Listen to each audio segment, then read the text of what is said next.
Esse vídeo é a leitura de um comentário que estou fazendo num vídeo do canal do professor André Leonardo Chevitarese, e estou gravando o vídeo antes de postar o comentário, porque comentários desse tipo costumam ser excluídos dos canais logo após a sua postagem no YouTube. Então, para não correr esse risco com esse comentário aqui, eu estou gravando o vídeo antes de postar o referido comentário. Ok? Então vamos à leitura do meu comentário. Caro Chevitarese, não sou acadêmico e não tenho nenhuma formação específica, mas gostaria de compartilhar contigo e com os seus espectadores uma linha de investigação que venho seguindo. Primeiro, sobre o batismo como uma contestação política da formação nacional de Israel, e não como um ato místico de salvação individual. João tinha um motivo material para batizar no Jordão.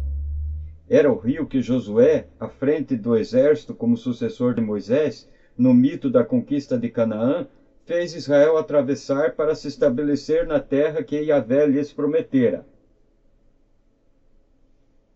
Então, ao convocar seus conterrâneos a retornar ao Jordão, ele está renegando a ordem de Josué e apresentando Jesus como o novo Josué. Afinal, no hebraico, Jesus e Josué são os mesmos nomes, Yoshua. Portanto, a proposição é um retorno às origens para a refundação de uma nova ordem sob um novo Yahvé. E aqui é que me separo de todo mundo que lida com Bíblia, porque Yahvé, no meu entendimento atual, não é um nome de uma divindade metafísica no sentido aristotélico de metafísica, mas um título messiânico, assim como Cristo. E é por isso que em muitos textos, como o 2º capítulo do Gênesis, Yahvé aparece como um termo composto com Elohim, pois são dois títulos adjetivos, sendo Yahvé, entre parênteses, Senhor, e Elohim, plural de El, entre parênteses, poderosos. Então a tradução literal de Yahvé, Elohim, é o Senhor dos poderes ou dos poderosos. Por isso, o Yahvé dos exércitos, um rei militar. Por isso, no Apocalipse, Jesus é apresentado como o Rei dos Reis, o Yahvé imortal e definitivo que retorna do céu com todo o exército de Yahvés que o antecederam, trazendo a Jerusalém eterna e indestrutível, que se imporá sobre todos os reinos da terra.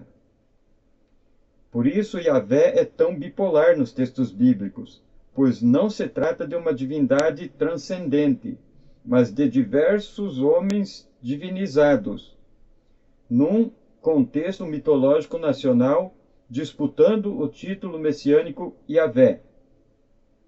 A própria Bíblia fornece um indício nesse sentido, quando a narrativa do conflito fundiário entre Abel e Caim, como descendência de Adão, obrigada a comparecer perante o Yahvé da ocasião para pagar tributos da terra, conduz a Enós, a partir do qual se começou a invocar o nome de Yahvé, sendo, entre aspas, invocar o nome, uma forma de dizer, reivindicar o título.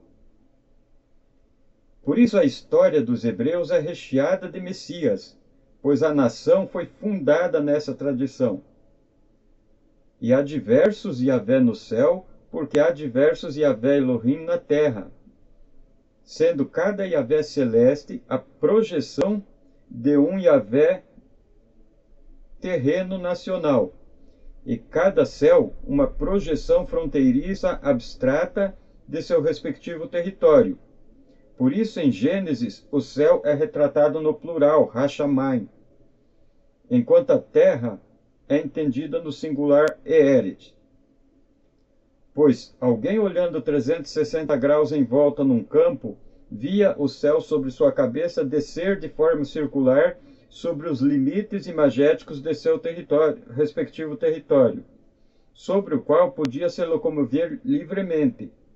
Mas ao transitar em território alheio, se deparava com o exército vizinho, tendo com isso a impressão de que os exércitos nacionais e seus respectivos reis eram controlados por um rei primordial da região assentado na cúpula de sua abóbada celeste.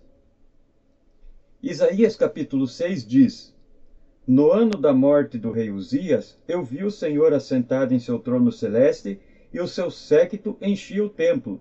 Ou seja, Uzias, por ocasião de sua morte, deixou seu trono terreno para ocupar seu lugar monarca celeste. O redator desse texto, atribuído a Isaías, é um súdito de Uzias, a serviço de sua ordem dinástica. O mesmo fizeram os discípulos de Jesus com o seu mestre, embora esse tenha tido suas pretensões reais frustradas. Por isso, seu reino não era desse mundo. A metafísica do contexto bíblico não é ontológica no sentido cosmogônico moderno. É bem mais prosaica e materialmente fundamentada. Mas, entre aspas, a meu ver, os estudiosos acadêmicos ou não, em geral, estão tão imersos nas concepções metamágicas das diversas tradições teístas que não conseguem materializar os textos.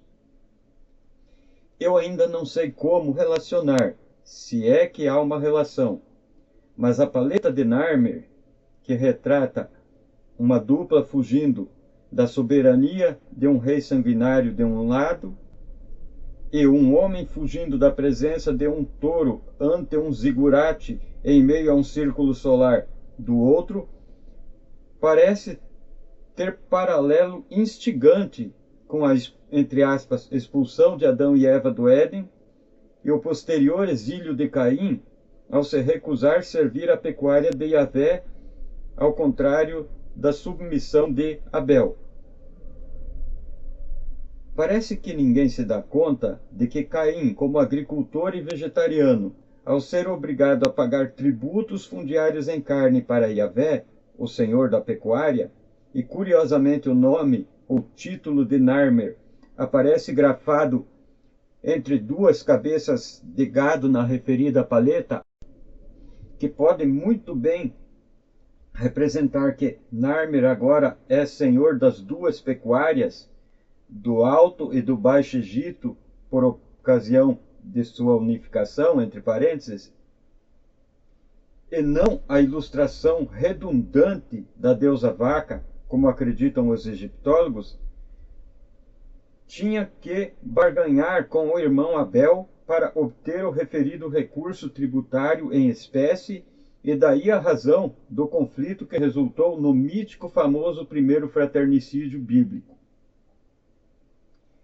E uma pesquisa que comparou amostras de carbono 13 e carbono 14 em arcadas dentárias de diversas múmias egípcias, liderada pela arqueóloga e egiptóloga Kate Spence, da Universidade de Cambridge, concluiu que entre 3.500 a.C. e 600 d.C., por motivos religiosos, a dieta dos egípcios tinha sido majoritariamente vegetariana, como retratado em representações pictográficas que mostram agricultores semidesnudos colhendo trigo, enquanto a classe dominante é sempre representada bem vestida e dominando homens e animais.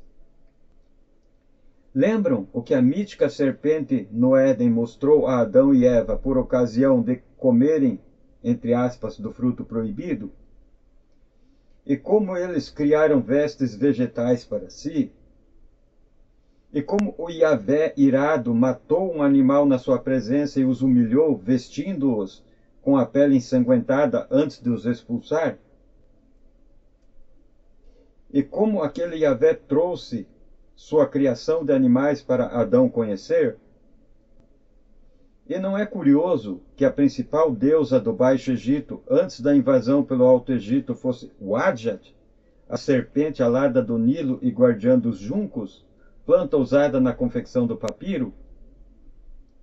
Qualquer observação honesta nos obriga a concluir que a produção de animais nos assentamentos primordiais do Neolítico, assim como nas divisões geopolíticas dos estados modernos, implica competição fundiária com os recursos agrícolas para sustento humano direto, desviando os mesmos para os corpos dos animais, de cujos derivados um percentual privilegiado da população se farta, enquanto demanda constante expansão territorial. Seriam então os hebreus um movimento político dissidente do Egito pré-dinástico que se exilou em Canaã e criou seu próprio mito de fundação nacional e que mais tarde seria apropriado pela tradição judaica e transformado na mítica fuga da escravidão mosaica do Egito? Eu posso estar viajando geral na minha exegese, mas os paralelos são demasiado instigantes para serem sumariamente desprezados. E esse foi o comentário que fiz no referido vídeo do professor André Leonardo Chevitarese. E essa é a forma como eu tenho lido os textos bíblicos de alguns anos para cá. E as coisas que eu venho expondo aqui, compartilhando com vocês e comentando em canais referentes aos temas bíblicos e tal, como vocês podem ter visto, ter acompanhado aqui, ter reparado pelas fontes que cito enfim, que essas coisas não são simplesmente tiradas da minha cabeça. Eu não estou criando essa história. Eu venho desenvolvendo uma pesquisa séria nesse sentido, venho fazendo ilações e relações e correlações que, como eu já disse aqui no comentário, podem ser uma viagem da minha cabeça. Pode ser que eu esteja completamente alucinado aqui. É uma possibilidade, eu não descarto e não tenho problema se estiver equivocado. Eu não faço questão que isso seja verdade, até porque vocês sabem da proposta aqui do canal, sabem o tipo de sociedade futura que estamos propondo, o tipo de organização para a construção dessa sociedade que estamos querendo fomentar e desenvolver aqui. Mas esta sociedade, essa proposta do canal, não depende que esta leitura dos textos bíblicos esteja correta e que seja verdadeira, independentemente de eu estar no caminho certo ou estar redondamente enganado na leitura bíblica aqui. O propósito do canal Desobediência Normativa, as propostas da sociedade futura e tudo isso são independentes e não têm nenhuma relação em si com a leitura bíblica apresentada aqui, tá? Embora essa leitura bíblica possa ser usada como mito fundante da futura sociedade, enfim. Aí é um outro assunto interno para a eventual organização que vier a se constituir para desenvolver essa sociedade futura. Ok?